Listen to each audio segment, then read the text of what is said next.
Lindsay, and this is Nick Calum, and we are here for episode 3 of Unstuck. That's right. Unstuck is what we've been trying to encourage families, parents, and marriages that, hey, we're not just going to be stuck at home during this quarantine time. We want to actually encourage people to realize that, hey, this is a great time to maximize the time that we have spent together. We just don't want our kids, we've got 5 boys, we don't want our kids to have this feeling of that it was a bad thing being at home with them during the quarantine. So just to help us process through this and maybe help you as well, just kind of maximize that time by not feeling unstuck. And so today we want to talk about a couple tools that we have that we try to practice in our family. And we've been doing a little project in our backyard. As you can see this here, we are preparing and making some or garden beds rather. Stacy's going to do some first time gardening, first time trying it out, first time building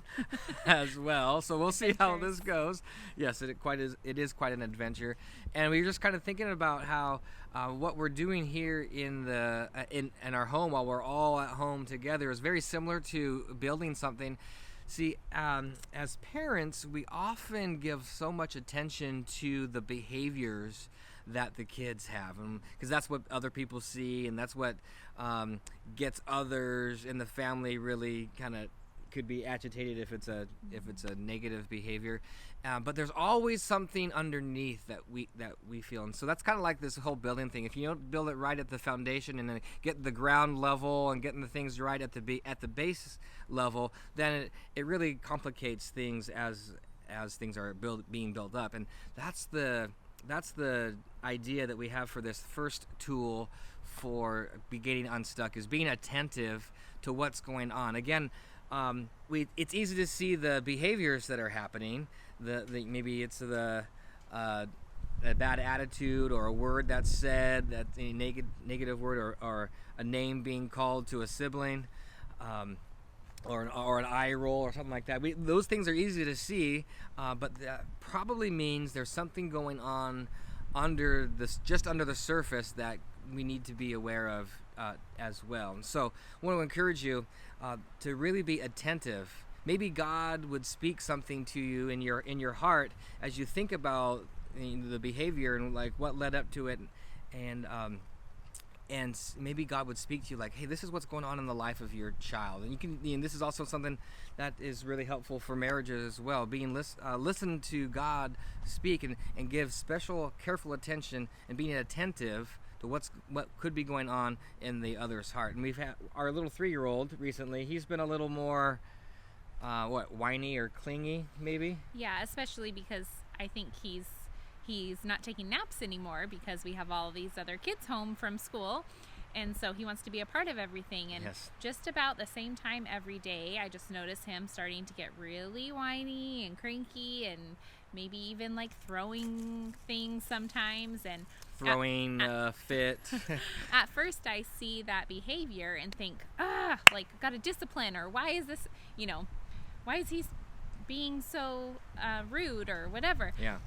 But then shortly after that, a lot of times he'll just kind of come up with his arms and like he wants me to hold him, wants to be held, and I forget sometimes as we're busy just trying to do things throughout the day and get stuff done to stop and just pay attention to his heart and what he really needs in that moment. That's good. Yeah. So just take a moment when you see the behaviors that you don't want. Take a moment and be a little bit more attentive to what's going on in the household, because there's that whole idea of kind of like a thermometer will just really gauge the temperature of something.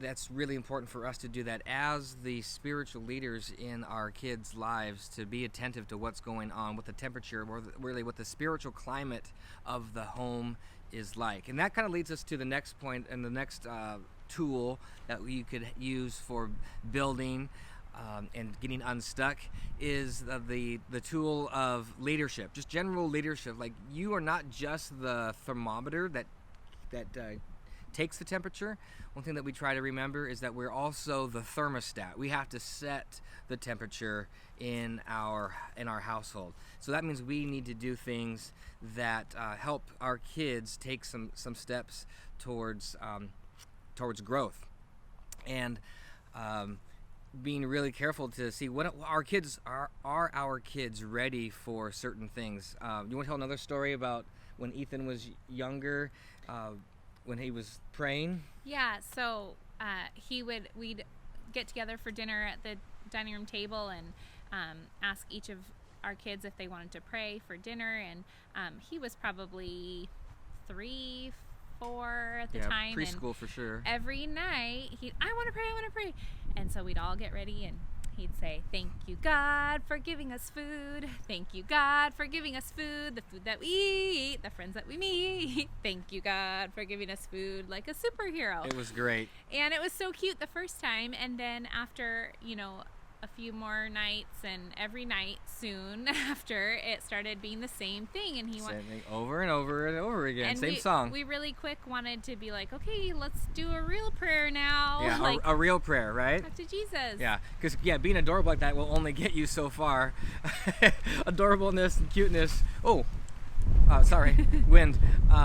The cuteness can only get you so far, but like I think you were going to say, we felt that, or we were kind of maybe getting a little tired of it, but to him, in our desire for like a real prayer, to him that was a real prayer. I mean, that he was really talking to Jesus in that moment, and so we had to be aware of not only just wanting to lead him to take another step of his spiritual walk, but also attentive to where he was, and whether or not he was ready for that next step.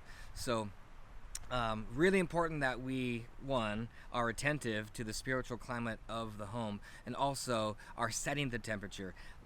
For example, Stacy does a great job of this. Like, maybe she can sense that there might be something brewing, some tension or whatever, and she will go and just turn on some worship music on Pandora or Spotify or whatever, and that really helps to reset the tone and the feeling of the home. So thanks for doing that, babe.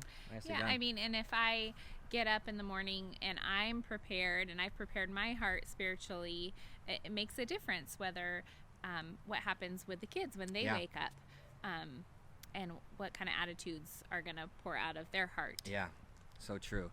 So those are just two quick tips on helping you feel unstuck while being at home with the family so much. Anything else to add? I think that's good. Yeah. That's good. Attentiveness and leadership. Hope that helps you get unstuck. All right, see you next time.